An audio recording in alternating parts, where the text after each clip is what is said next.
Bonjour à tous. Alors, si vous regardez cette vidéo, c'est soit parce que vous êtes déjà hôte Airbnb vous-même, ou bien vous comptez vous lancer dans cette activité bientôt. Et ça tombe bien, je suis moi-même hôte Airbnb et j'ai plusieurs annonces sur le site. Et chacune de ces annonces est la meilleure option de logement dans sa ville et elle génère le maximum de revenus. Et en plus de ça, j'ai toujours des bonnes notes et des bons commentaires. Je ne descends jamais en dessous de 4 étoiles et demie. Mais surtout, je n'en fais pas trop en fait pour arriver à ces résultats. Par exemple, je ne prépare pas de cheesecake ou je ne laisse pas de fleurs à mes voyageurs alors que je connais beaucoup d'hôtes qui le font. Comme ce n'est pas mon boulot en fait, c'est juste un revenu supplémentaire, mon but à moi, c'est de passer le moins de temps à m'occuper de cette activité tout en offrant une superbe expérience à mes voyageurs. Et en même temps que je fais ça, je vois tous les jours des annonces concurrentes en quelque sorte à la mienne et qui marchent très mal, qui ont de très mauvaises notes et de très mauvais commentaires. Car en réalité, ça sonne simple, mais il n'est pas si évident que ça de louer sur Airbnb. Par exemple, en France, les gens, ils ont beaucoup l'habitude des sites comme Le Bon Coin, qui existaient bien avant Airbnb, mais par contre, la communauté et les attentes des gens qui utilisent Airbnb n'ont absolument rien à voir avec ceux de Le Bon Coin. Et ça, c'est dû en grosse partie au système d'évaluation de Airbnb qui donne de la confiance aux gens.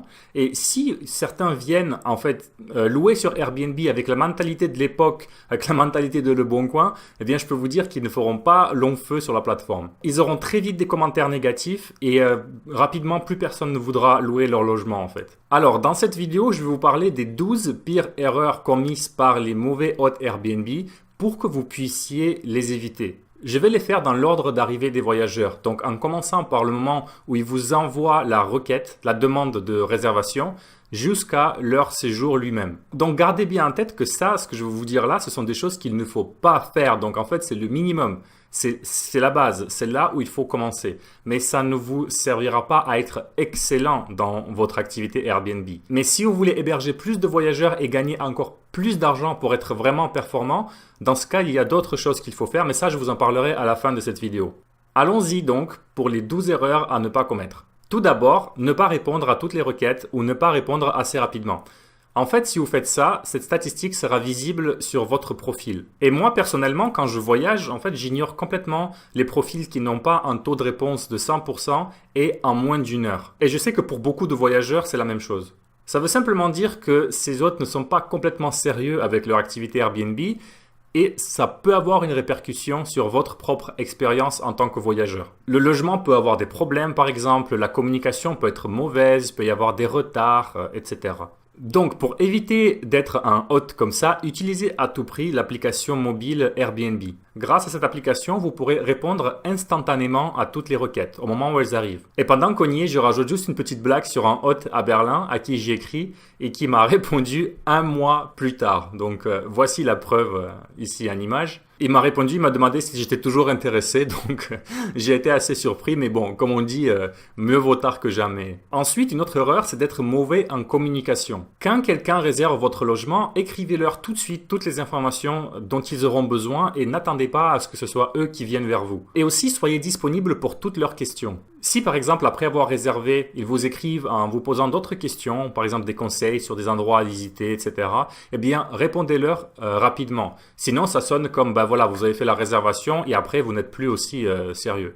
La troisième erreur va à peu près dans la même direction et c'est ne pas répondre au téléphone quand les gens arrivent. Donc, s'ils sont sur place mais que vous n'y êtes pas ou que pour une certaine raison, ils n'arrivent pas à entrer, eh bien, dans ce cas, il faut que vous soyez joignable par téléphone en urgence à tout moment. Et du coup, s'ils sont devant votre logement et qu'ils attendent, en fait, parce que y a un problème et que vous ne répondez pas au téléphone, là, clairement, ils vous laisseront un mauvais commentaire à la fin. La quatrième et grosse erreur, c'est annuler des réservations. Déjà, pour commencer, si vous annulez des réservations, ça sera visible sur votre profil dans les commentaires. C'est un message automatique qui va apparaître où il sera écrit l'hôte a annulé cette réservation tant de jours avant l'arrivée.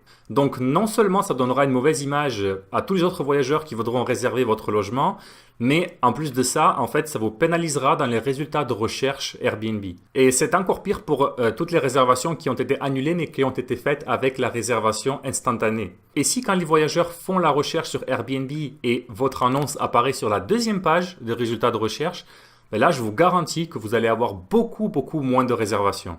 Et donc la clé pour ça, c'est très simplement être extrêmement précis au niveau de votre calendrier et honorer toutes les réservations. Ne jamais annuler. Maintenant, passons au numéro 5. Donc ça, c'est quand les voyageurs arrivent, c'est faire des transactions monétaires. Par exemple, il y a des propriétaires Airbnb qui demandent le dépôt d'une caution en espèces, alors qu'il y a l'option pour ça sur Airbnb.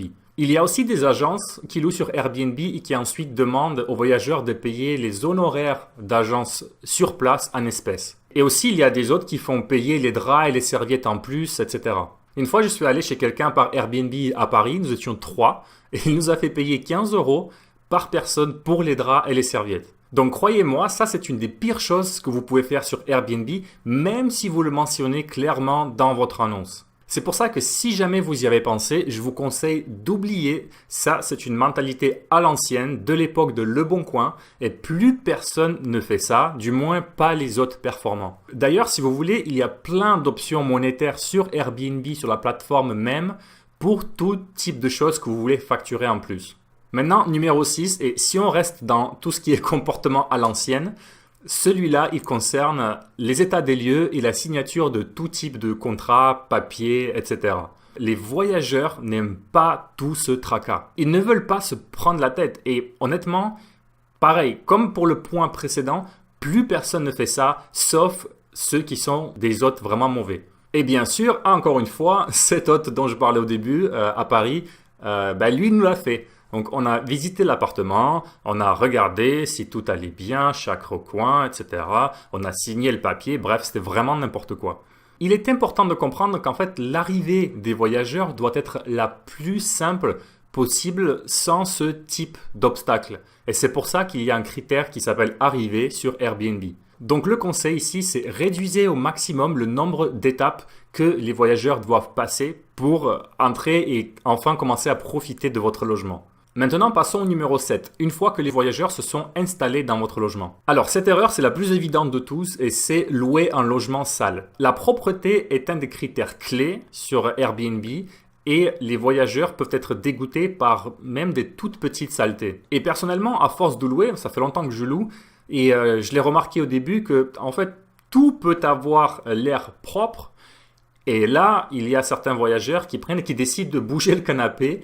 Et sous le canapé, ils trouvent de la poussière et après, ils laissent ça dans l'annonce en disant « Ah ben, c'était pas très propre », par exemple. C'est pour ça que je vous garantis que vraiment, chaque recoin doit être propre à chaque fois. L'erreur numéro 8 est un peu liée à la propreté et c'est avoir des insectes comme des cafards, par exemple, dans votre logement. En fait, pour ça, c'est très simple car Airbnb a une politique de tolérance zéro pour tout ce qui est ce type d'insectes si les voyageurs se plaignent.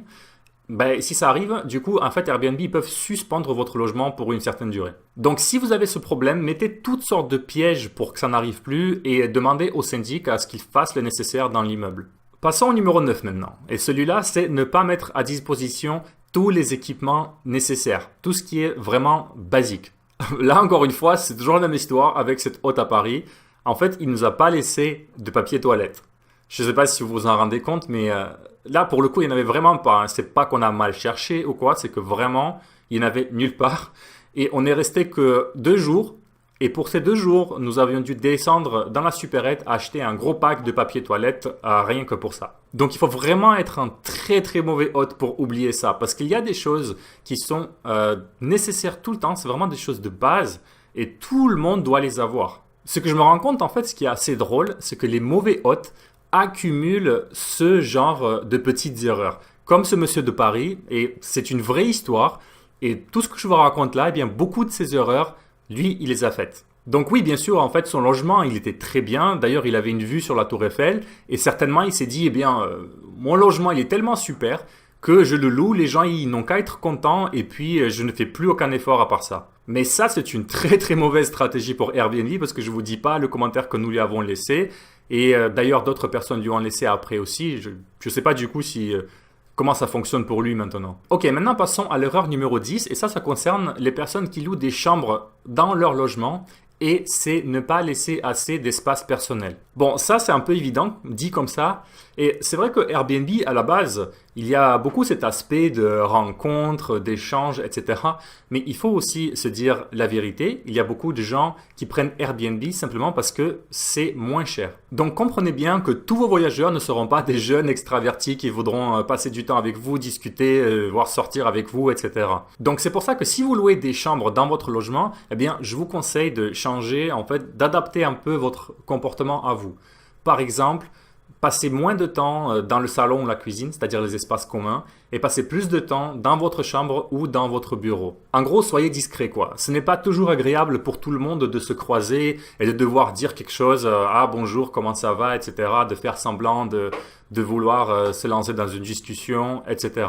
Et le mieux pour ça, c'est simplement d'être un peu plus discret. L'erreur numéro 11 va un peu dans cette direction et c'est entrer dans le logement loué pendant que les voyageurs sont absents. Alors, ils ont réservé cet espace et c'est leur espace personnel pendant toute la durée de leur séjour. Si par exemple vous avez oublié quelque chose dans l'espace qui est actuellement loué, eh bien, en fait, le mieux c'est de ne pas en avoir besoin et d'attendre que les gens partent pour le récupérer, ou sinon demandez-leur de le trouver, vous le passez, ou au pire des cas, demandez-leur l'autorisation d'entrer, s'ils sont OK avec ça ou pas. Finalement, numéro 12, ça c'est la dernière erreur de cette vidéo et c'est être désagréable envers vos voyageurs. Donc, si jamais il y a un souci, s'il vous plaît, retenez-vous et ne faites pas de drame. Il faut trouver une solution de manière retenue. En fait, si vous êtes assez nerveux de nature, comme moi je le suis, eh bien, si vous travaillez un peu sur vous-même, vous pouvez prendre du plaisir à retourner une situation stressante en votre faveur. Alors, je sais que ça sonne bizarre, donc je vais tenter d'expliquer ce que je viens de dire. En gros, il m'est arrivé par 2 fois de rencontrer des voyageurs vraiment énervés qui critiquaient mon logement pour des détails, mais alors vraiment, vraiment ridicules. Un d'entre eux était une dame, et elle m'a appelé au téléphone en disant en gros que tout se passait mal, c'était vraiment, vraiment pas bon, mais qu'elle voulait pas en parler en fait parce qu'elle voulait pas de clash, elle voulait pas se disputer. Mais j'ai réussi à réparer cette situation parce que mon but à moi, c'est quoi? C'est de ne pas avoir de mauvais commentaires à jamais sur mon profil Airbnb. Du coup, toujours lors de cet appel par téléphone, eh bien, je l'ai convaincue de se voir, que je viendrai à l'appartement, elle va me montrer ce qui ne va pas et on résoudra le problème sans aucun stress et sans dispute. Elle a accepté et du coup moi eh bien j'ai préparé mon sourire, j'ai été courtois, je lui ai serré la main, j'ai discuté avec elle, enfin, je me suis excusé bien sûr une fois qu'elle a expliqué ce qui n'allait pas, mais à force de discuter, à la fin la situation s'est arrangée, la dame était contente, même si les problèmes qu'elle a mentionnés en fait étaient toujours là. Mais le plus important c'est qu'elle n'a pas laissé de commentaires à la fin, c'est-à-dire ni bon commentaire ni mauvais. Et aucun commentaire, c'est le mieux que vous pouvez espérer dans ce genre de situation. En fait, la plupart des gens n'aiment pas les disputes, le stress, etc., les engueulades, alors que c'est la manière la plus naturelle de réagir quand on se fait critiquer. Et c'est pareil pour moi, la première fois quand elle m'a fait ces critiques, eh bien, sur le coup, ça m'a énervé, évidemment. Mais j'ai vite réfléchi et je me suis dit, mais quel est mon but à moi ? Eh bien, mon but, c'est d'avoir de bons commentaires sur mon annonce Airbnb. Et ce n'est pas de prouver à un voyageur qu'elle a tort de critiquer mon logement. Donc n'oubliez pas quels sont vos intérêts réellement. Et pour tout vous dire, j'utilise encore d'autres techniques en fait pour arranger ce genre de situation, mais je vais vous en parler après. Donc dans tous les cas, ne soyez pas surtout énervé ou désagréable envers vos voyageurs car cette marque restera à tout jamais sur votre profil Airbnb. Comme ce monsieur de Paris, justement, eh bien oui, encore une fois, lui, à la fin, il a fini par s'énerver sur nous. Eh bien, nous lui avons laissé ce commentaire dont je vous ai parlé. Bon, j'espère que ces conseils vous ont été utiles et que vous avez appris quelque chose grâce à cette vidéo. Ou bien vous vous êtes rendu compte que vous faisiez certaines de ces erreurs et que du coup, eh bien, vous en feriez plus. Mais comme je l'ai dit au début, ça c'est uniquement la base. C'est le minimum du minimum. Imaginons que ce soit un contrôle, comme au collège. Donc, si vous louez sur Airbnb et que vous ne faites pas ces erreurs, eh bien, vous obtiendrez 10, 12 ou voire 14 au mieux. Mais si vous voulez obtenir 18 ou 20, eh bien là, il y a d'autres choses qu'il faut faire pour arriver à ce résultat. En fait, en fonction du type de logement que vous louez et la ville dans laquelle il se trouve, il y a un certain montant maximum que vous pouvez générer en le mettant sur Airbnb.